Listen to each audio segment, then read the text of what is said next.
우리 신부님들하고 저하고 이 빨간색 제의를 입은 게 오늘 순교자 축일도 아닌데, 근데 이제 이게 준비하시는 분들이 지구가 불타고 있으니까 그걸 상징하는 뜻으로 이렇게 붉은색 제의, 원래 전래 오늘은 빨간색이 아니고 초록색이지만 일부러 이렇게 했다는 것을 말씀을 드립니다. 우리는 지난 9월 1일부터 시작해서 10월 4일까지 계속되고 있는 이 창조의 시기를 지내면서 또 동시에 작년부터 시작한 찬미받으소서 7년 여정의 두 번째 해를 보내고 있습니다. 오늘 부의사 기우정의 행진에 앞서서 천주교 신자들이 이렇게 따로 미사에 모였습니다. 2019년에 대학로에서 있었던 기우정의 행진 때 오늘처럼 이렇게 미사를 거행했던 기억이 새롭습니다. 근데 그 이후로 우리나라와 또 전 세계적인 기후 상황이 조금이라도 개선이 되고 있다면 좋을 텐데 그때 이후로 별로 달라진 것이 없고 오히려 기후 상황이 더욱 악화 일로에 있어서 마음이 무겁습니다. 벌써 2030년대 초반이면 지구 평균 기온이 1.5도가 넘을 것이라는 예측도 나오고 있는데요. 실제로 우리나라에서도 기후위기의 징후들을 피부로 실감하고 있습니다. 지난번 8월 초에 폭우가 쏟아졌을 때 반지하에서 희생되신 세 분의 가족들의 가슴 아픈 소식을 그냥 단순히 그런 일이 아니라 바로 이것이 기후 위기와 이렇게 연결되어 있음을 우리는 알 수 있었죠. 파키스탄에서도 홍수가 나가지고 3분의 1이 국토의 3분의 1이 다 잠겼대잖아요. 희생자가 1,500명이 넘고, 근데 그 나라는 온실가스 배출을 전 세계적으로는 1%도 뭘 기여한 바가 없대는데 0.몇 프로밖에 안 된다는데 희생은 아주 직격탄을 맞은 셈이 돼버렸습니다. 하지만 이런 현실에 대해서 우리의 대응은 너무나 느리고 또 동떨어져 있습니다. 어저께 뉴스에 보니까 일회용품 보증금제인가 그거 세종시하고 제주도만 하겠다고 300원 내서 사실은 그걸 쓰지 말자는 쪽으로 유도하려는 데 목적이 본질적으로 있는 건데 어쨌든 그거를 전국에 매장이 100개 이상 되는 프랜차이즈 점포에만 또 해당된다고 하니 그렇게 해가지고 언제 이 문제를 좀 핵심에라도 다가갈 수 있을까 하는 안타까운 심정입니다. 한국형 녹색분류 체계에 핵발전을 포함시키며 굉장히 EU에 비해서 우리는 느슨한 그런 조건을 적용했는데 이것도 진짜로 그 문제를 심각하게 봐서 하겠다는 건지 그냥 다른 데 의도가 있는 건지 답답하기만 합니다. 또 우리가 탄소 중립을 위해서 탄소 중립 기본법이라는 게 있잖아요. 그거 시행령을 통해 가지고 우리나라도 2030년까지 2018년 기준으로 온실가스를 한 40% 감축하겠다고 이렇게 법령으로 선언은 해놨어요. 근데 그것이 나라 전체 차원에서 이루어지려면 결과적으로 국민 한 사람 한 사람들이 자기가 쓰는 탄소 배출을 자기가 만든 탄소 배출을 거기에 준해서 우리도 줄여야 나라 전체의 배출량이 줄어들 거 아니에요. 그러면 어쨌든 정부의 그런 것을 요청도 당연히 물론 그 기준도 40%라는 기준도 국제 기준에서는 한참 모자라는 것이기 때문에 더 많이 노력해야 되지만 그걸 위해서 우리도 각자의 어떤 40%는 어떻게 감축할 수 있을까? 내가 사용하고 있는 여러 가지 에너지라든가 이런 것들을 어떻게 하면 탄소 배출 줄이는데 나도 기여할 수 있을까 생각하지 않을 수 없습니다. 근데 그런 걸 생각할 때 우리 각자의 대응뿐만 아니라 공동체 전체의 대응도 너무나 느려 터진 거죠. 그래서 좀 안타까움이 큽니다. 형제자매 여러분, 오늘의 기후정의 행진은 그리스도교 신자들에게 특별한 의미가 있습니다. 왜냐하면 이 행진의 동참이 곧 신앙적 응답이기도 하기 때문입니다. 기후위기는 세상을 창조하신 창조주 하느님께서 만드신 창조의 질서를 인간이 망가뜨려서 초래된 위기입니다. 그 잘못에 대한 책임에 있어서 우리 누구 하나도 예외는 아니죠. 자유롭지 못합니다. 기후위기 때문에 지구 생태계가 파괴되고 많은 생명이 죽어가고 인간의 생존도 위협받고 있습니다. 하지만 동시에 기후위기는 창조주 하느님께 인간이 자행한 폭력의 결과이기도 합니다.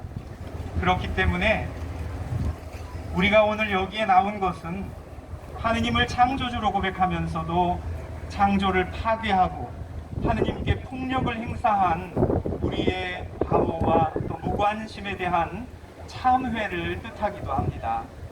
그런 점에서 오늘의 행진이 그리스도 교회의 행사는 아니지만 우리 신자들에게는 이 행진의 동참이 신앙적 응답이기도 하다고 말씀드린 것입니다. 형제자매 여러분, 기후위기를 해결하고 기후정의를 실현하기 위한 제도적이고 정책적인 대책, 기업이나 또 정부가 어떤 특별히 더 힘쓸 사항이겠죠. 그런 대책에 대한 요구들은 다 잘 알고 계시겠지만 또 이 미사가 끝난 후에 이 행사에 마련된 여러 연설들을 통해서도 많이 들으실 수 있을 겁니다. 그래서 저는 오늘 기후위기 시대를 살고 있는 신앙인의 역할 내지는 자세에 대해서만 짧게 나누고 싶습니다. 첫째로 우리가 생태 영성 또는 창조 영성으로 거듭나도록 더 많이 노력해야 하겠다는 것입니다. 영성이라는 말을 많이 듣습니다. 성직자의 영성, 수도자의 영성, 평신도 영성 그렇게 얘기하고 프란치스칸 영성, 깔멜 영성, 베네딕토의 영성 등등 그렇게도 얘기하고 어쨌든 다양한 영성은 하느님의 모습을 일부이지만 다양한 방식으로 드러내줍니다. 영성이란 한 분이신 하느님을 드러내는 다양한 길이고 또 방식입니다. 그런 점에서 창조 영성, 생태 영성은 온 세상, 온 자연 속에서 창조주 하느님의 현존을 찾도록 그분을 만나고 그분의 숨결을 느낄 수 있도록 우리를 초대합니다. 자연과 창조 안에서 언제나 어디에나 계시는 하느님을 체험할 수 있도록 우리를 초대하는 것이죠. 오늘 우리가 들은 그 코엘렛 독서 말씀에 창조주를 기억하라, 창조주를 기억하라 이런 구절이 3번이나 나와요. 이게 그냥 연중 25주간 토요일 짝수회에 정해져 있는 독서 말씀인데 마치 이 기후정의 행진에 모인 우리를 위해서 특별히 준비된 말씀처럼 느껴집니다.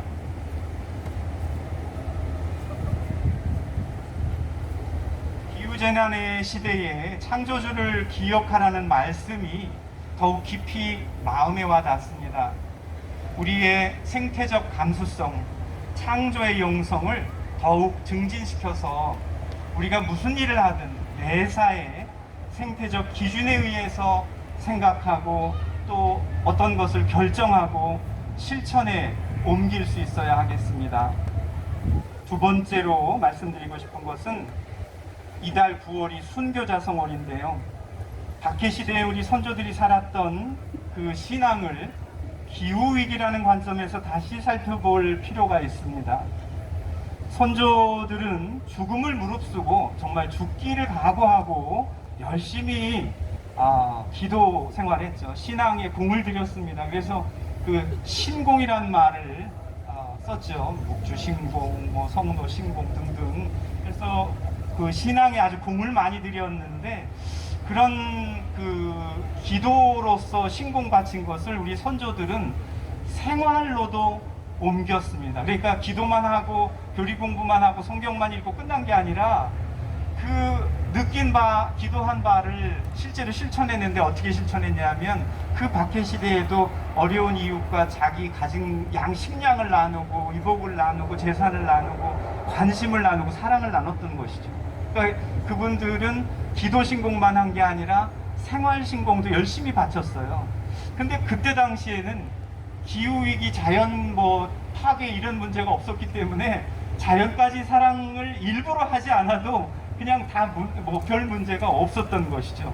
근데 오늘날 우리가 살고 있는 이 시대는 기후위기 시대라고 말하잖아요. 그러니까 우리 교황님께서도 찬미받으소서 회칙에서 무슨 하느님 사랑 따로, 인간 사랑 따로, 자연 사랑 따로, 그 따로따로가 아니다. 결국은 다 연결돼 있어서 하나 잘못하면 딴 것도 못한다. 그러니 같이 해야 한다. 그런 말씀 하셨는데요. 인간이 살기 위해서라도 지구를 돌보지 않을 수 없게 된 것입니다. 그래서 순교자들이 살았던 걸 생각해 본다면 그분들이 그렇게 기도한 바대로 열심히 생활신공을 바쳤다면 오늘날 이 시대에는 그들이 이웃에게 사랑을 전해내라고 그렇게 애썼는데 지금 우리의 이웃은 이제 사람만이 아니라 다른 피조물 망가져가고 있는 지구 생명 공동체거든요. 그러니까 그들을 이 시대의 우리들은 순교 정신으로 돌봐야 될 거 아니냐. 그런 의미에서 우리들에게도 순교자들이 했던 것과 같은 그런 생활 신봉이 필요하다는 말씀을 드리고 싶습니다. 순교자들처럼 죽을 각오로 죽기를 각오하고 동참하자는 말씀을 드리고 싶습니다. 프란치스코 교황님께서 모든 형제들 회칙을 내시면서 형제애를 강조하셨죠. 자연의 모든 피조물에 대한 형제애의 실천을 다시 한번 생각하게 됩니다. 끝으로 우리나라에서 처음 환경운동 우리 교회 안에서 시작하던 90년대 초반에 기억나실지 모르겠지만 그때 엄청 열심히 아나바다 운동했어요. 아껴 쓰고 나눠 쓰고 바꿔 쓰고 다시 쓰자. 근데 지금은 이게 별로 인기가 없는 것 같아요. 인천교구에서 새로 이 운동 하자는 그 얘기를 제가 신문에서 봤는데 지금은 싸다고 쉽게 사서 한 번 쓰고 버리고 다시 또 사는 그런 문화에 우리가 길들여져 있기 때문에 뭘 또 다시 쓰고 아껴 쓰고 바꿔 쓰고 그래. 그 쪼잔하잖아. 아니면 궁상 떨지 말고 그냥 새로 사. 이런 이제. 근데 우리나라가 헌옷 수출국 세계 5위라고 하더라고요. 입고 그냥 기부함에 넣은 옷들이 다른 나라 가서 쓰레기로 된다고. 그런데 결국은 이 시대에 그 아나바다 정신으로 우리 모두가 다시 돌아가야 한다는 것이죠. 아나바다 운동 정신은 단순 소박한 삶, 절제와 가난의 실천입니다. 근데 물론 이것은 이 현대적인 시대 흐름을 거스르는 것이에요. 다들 풍요롭게 잘 살고 더 많이 갖고 삐까뻔쩍하게 살자고 하고 있는데 천주교 신자들이 모여서 가난하고 소박하고 절제하면서 쓴 거 또 쓰고 쪼개 쓰고 이건 시대의 흐름에 사실은 좀 맞지는 않습니다. 하지만 이런 내면의 개조 없이는 우리가 국가와 국제사회가 제도적으로 규제라든가 법이라든가 이런 것들을 아무리 강화한다 해도 그것으로서는 위기를 해결할 수 없습니다. 오늘 이슈에도 자본주의 체제가 문제다, 경제 체제가 문제다. 그래서 아마 좀 무슨 사회주의적인 이런 거를 우리가 다시 돌아가야 된다. 이런 아마 부스도 있는 것 같던데 오늘 차려진 거에. 사실은 자본주의나 사회주의나 물질 중심이긴 똑같아요. 예. 동서냉전 시대에 공산 사회주의권에 환경 파괴가 없었냐? 엄청 심각했어요.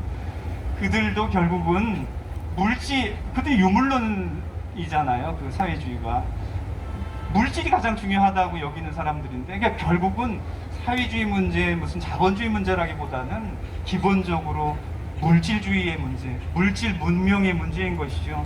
우리가 물질주의적인 가치관, 물질이 우리 행복을 좌우한다는 그런 행복관을 버리고 내면의 풍요, 영적인 삶, 행복을 다시 선택해야 한다는 것입니다.